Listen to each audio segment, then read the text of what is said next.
ಪ್ರಹ್ಲಾದ್ ಜೋಶಿ ಅವರು ಅದನ್ನ ಯಾಕೆ ಕೇಳಿದ್ರೆ ಅಲ್ಮಡಿ ಶಾಸನ ಹೇಳಬೇಕಿತ್ತಾನೆ 3-4ನೇ ಶತಮಾನಕ್ಕೆ ಹೋಗಿರೋದು. ಪ್ರತಾಪ್ ಸಿಂಹ ಅವರು ಕೂಡ ವಾಗ್ದಾಳಿ ಮಾಡಿದ್ದಾರೆ. ತಮಿಳುನಾಡಿನಲ್ಲಿ ಅವರನ್ನ ತಿಪ್ಪೆಗೆ ಎಸೆದಿದ್ದಾರೆ. 100% ಟಿಶ್ಯೂ ಪೇಪರ್ ಆಗೋಗಿದ್ದಾರೆ ಈಗ ಅವರು. ಕನ್ನಡ ಎಲ್ಲಿಂದಲೋ ಬಂದ ಭಾಷೆ ಅಲ್ಲ, ಅದಕ್ಕೆ ತನ್ನದೇ ಆದಂಥ ಇತಿಹಾಸ ಇದೆ. 2000 ವರ್ಷಗಳ ಇತಿಹಾಸ ಇರೋದು.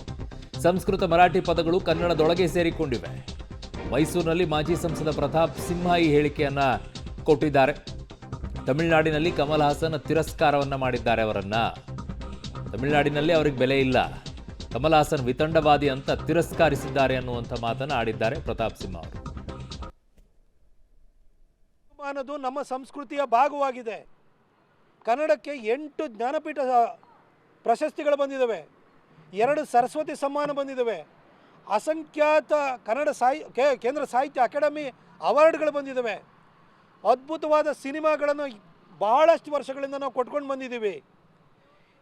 ಇಷ್ಟು ಸಂಪದ್ಭರಿತವಾದಂಥ ಭಾಷೆ ಇದು ಎಲ್ಲಿಂದಲೋ ಹುಟ್ಟಿ ಬಂದು ಯಾವುದೋ ಇದರಿಂದ ಬಳುವಳಿಯಾಗಿ ಬಂದಿರುವಂಥ ಭಾಷೆ ಅಲ್ಲ ಇದು. ಇದು ಸ್ವಂತದ್ದು, ಇದು ನೆಲದ ಭಾಷೆ. ಇದರಲ್ಲಿ ನಮ್ಮ ಸಂಸ್ಕೃತಿ ಇದೆ. ಒಂದೊಂದು ಏರಿಯಾಕ್ಕೆ ಹೋದ್ರೂ ಕೂಡ ಅದರ ಸೊಗಡು ಬೇರೆ ಆಗುತ್ತೆ. ಈ ಭಾಷೆಯಲ್ಲಿ ಸಂಸ್ಕೃತದ ಬಹಳಷ್ಟು ಶಬ್ದಗಳು ಸೇರಿಕೊಂಡಿದ್ದಾವೆ. ಹಾಗೆ ಉತ್ತರ ಕರ್ನಾಟಕಕ್ಕೆ ಹೋದರೆ, ಉತ್ತರ ಕನ್ನಡಕ್ಕೆ ಹೋದರೆ ಮರಾಠಿಯ ಒಂದಷ್ಟು ಶಬ್ದಗಳು ಕೂಡ ಸೇರಿಕೊಂಡಿದ್ದಾವೆ. ಆದರೆ ಯಾವುದೋ ಭಾಷೆಯ ಒಂದಷ್ಟು ಶಬ್ದಗಳು ಸೇರಿಕೊಂಡಿದ್ದಾವೆ ಅಂತಂದು ಮಾತ್ರಕ್ಕೆ ಕನ್ನಡಕ್ಕೆ ಯಾರೋ ಅಪ್ಪ ಅಮ್ಮ ಇದ್ದಾರೆ ಅಂತಲ್ಲ. ಇದು ಸ್ವಂತ ಭಾಷೆ, ಇದು ನೆಲದ ಭಾಷೆ. ನಮಗೆ ಸ್ವಂತಿಕೆ ಇದೆ, ಇದಕ್ಕೆ ಇತಿಹಾಸ ಇದೆ, ದೊಡ್ಡ ಪರಂಪರೆ ಇದೆ. ಇಷ್ಟೆಲ್ಲ ಬಿಟ್ಟು ಇಂತಹ ಒಂದು ಸ್ವಂತಿಕೆ ಇರುವಂತಹ ಭಾಷೆಯನ್ನು ಸಮರ್ಥನೆ ಮಾಡ್ಕೊಳ್ಳೋದು ಬಿಟ್ಟು ಯಾವನೋ ತಮಿಳ್ನಾಡನೊಬ್ಬ ಚಲಾವಣೆ ಇಲ್ಲದಂಥ ನಟನ ಪರವಾಗಿ, ಒಂದು ಕಾಲದಲ್ಲಿ ಆತ ಅದ್ಭುತವಾದ ನಟನೇ ಆಗಿರ್ಬೋದು, ಆದರೆ ನಮ್ಮ ನೆಲದಲ್ಲಿ ಒಳ್ಳೆ ಅದ್ಭುತವಾದ ನಟರು ಬಂದಿಲ್ವಾ?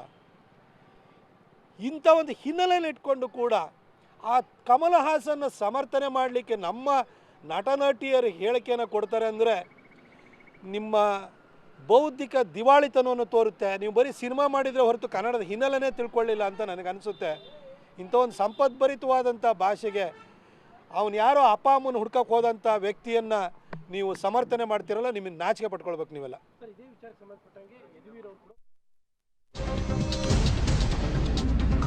ಕನ್ನಡಿಗರ ಕೆಂಗಣ್ಣಿಗೆ ಗುರಿಯಾದ ಕಮಲ್ ಹಾಸನ್. ಈ ಸಿನಿಮಾ ಏನಿದೆ ಕರ್ನಾಟಕದಲ್ಲಿ ಬ್ಯಾನ್ ನ ಬಿಸಿ ತಟ್ತಾ ಇದೆ. ಅದಕ್ಕೆ ಯಾಕೆ ಹೆಸರು ಬಳಕೆ ಮಾಡಬೇಕು? ಕಮಲ್ ಹಾಸನ್ ಸಿನಿಮಾ ಅಂದ್ರೆ ಸಾಕು, ಅದಕ್ಕೆ ಯಾಕೆ ಪ್ರಚಾರ ಕೊಡಬೇಕು? ಹೈಕೋರ್ಟ್ ಮೆಟ್ಟಿಲೇರಿದ್ದಾರೆ. ಈಗ ಚಿತ್ರ ಪ್ರದರ್ಶನವನ್ನ ತಡೆಯದಂತೆ ಕೋರಿ ಅರ್ಜಿ ಅಂತೆ.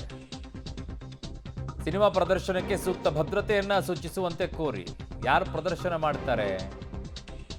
ಆಯ್ತು, ಅವ್ರಿಗೂ ಇದನ್ನು ಕೊಡ್ಬೋದು, ಹೈಕೋರ್ಟ್ ಅವ್ರಿಗೂ ಕೂಡ ಹೇಳ್ಬೋದು ಭದ್ರತೆ ಕೊಡಿ ಅಂತೇಳಿ. ನಾಳೆ ಹೆಚ್ಚು ಕಡಿಮೆ ಆದರೆ ಯಾರು ಆ ಚಿತ್ರಮಂದಿರಗಳ ನಷ್ಟವನ್ನ ಭರಿಸೋದು ಯಾರು?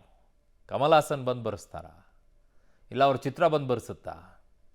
ನಾನು ಆ ಚಿತ್ರದ ಪೋಸ್ಟರ್ಗಳನ್ನೇ ಹಾಕೋದು ಬೇಡ ಅಂತ ನಾನು ಹೇಳೋದು. ಅದಕ್ಕೆ ಯಾಕೆ ಅಷ್ಟೊಂದು ನಾವು ಪ್ರಚಾರ ಕೊಡಬೇಕು ಅಂತ ಆ ಚಿತ್ರಕ್ಕೆ? ಬೇಡ, ನಮಗೆ ಅವಶ್ಯಕತೆ ಇಲ್ಲ. ಅವ್ರು ಬಯಸೋದು ಅದನ್ನೇ, ಚಿತ್ರದ ಪ್ರಚಾರ ಅಂತ ಹೇಳ್ತಾ ಇರೋದು ಅವರು. ಅದಕ್ಕೋಸ್ಕರನೇ ಈ ರೀತಿಯಾಗಿ ಮಾಡ್ತಾ ಇರೋದು. ಹಿಂದಿನ ರಜನಿಕಾಂತ್ ಒಂದ್ಸಲ ಹೀಗೆ ಮಾಡಿದ್ರು, ಅವಾಗ ಮತ್ತೆ ಅವ್ರಿಗೆ ಕ್ಷಮೆ ಕೇಳೋ ಪರಿಸ್ಥಿತಿ ಬಂತು. ಈ ಕಮಲ್ ಹಾಸನ್ ಸರದಿ ಬೇಕು ಬೇಕು ಅಂತ ಮಾಡ್ತಾ ಇರೋದು ಪ್ರಚಾರ, ಪುಕ್ಸಟೆ ಪ್ರಚಾರ, ಕಾಸಿಲ್ಲ ಅನ್ಸುತ್ತೆ. ಯಾಕಂದರೆ ಈ ಚಿತ್ರಕ್ಕೂ ಕೂಡ ನಿರ್ಮಾಪಕರಲ್ಲಿ ಇವರು ಕೂಡ ಒಬ್ಬರು ಅನಿಸುತ್ತೆ, ನನಗೆ ತಿಳಿದ ಪಟ್ಟಿಗೆ ಇವರು ಒಬ್ಬರು ಇದ್ದಾರೆ ಅದರಲ್ಲಿ. ಸೊ ಹಾಗಾಗಿ ಅದನ್ನು ಹೇಗೆ ಪುಕ್ಸಟೆ ಪ್ರಚಾರ ಮಾಡಬೇಕು ಆ ರೀತಿಯಾಗಿ ಮಾಡಬೇಕು. ಅದಕ್ಕೆ ಈ ವಿವಾದಗಳನ್ನು ಎತ್ತುತ್ತಾ ಇರೋದು. ಈಗ ಟಾಕಲ್ಲಿ ಇಲ್ವಲ್ಲ ಈ ವ್ಯಕ್ತಿ, ಎಲ್ಲೂ ಪ್ರಚಾರದಲ್ಲಿ ಇಲ್ಲಲ್ಲ. ಅದಕ್ಕೆ ಈ ರೀತಿಯಾಗಿಯೂ ಪ್ರಚಾರ ಅಂದರೆ ಪಾಸಿಟಿವ್ ಆದ್ರೆ ಆಗದೇ ಇದ್ರೂ ಕೂಡ ನೆಗೆಟಿವ್ ಅಲ್ಲಾದರೂ ಪ್ರಚಾರದಲ್ಲಿ ಇರೋಣ ಅಂತ. ನಮ್ಮಲ್ಲಿ ನೆಗೆಟಿವ್ಗಳಿಗೆ ಬೇಗ ಜಾಸ್ತಿ ಮನ್ನಣೆ ಅಲ್ವಾ ಸಮಾಜದಲ್ಲಿ, ಅದಕ್ಕೆ ಭಾಳ ಬೆಲೆ ನೆಗೆಟಿವ್ಗೆ. ಅದಕ್ಕೆ ಇವೆಲ್ಲ ಉಪಯೋಗ ಆಗೋದು.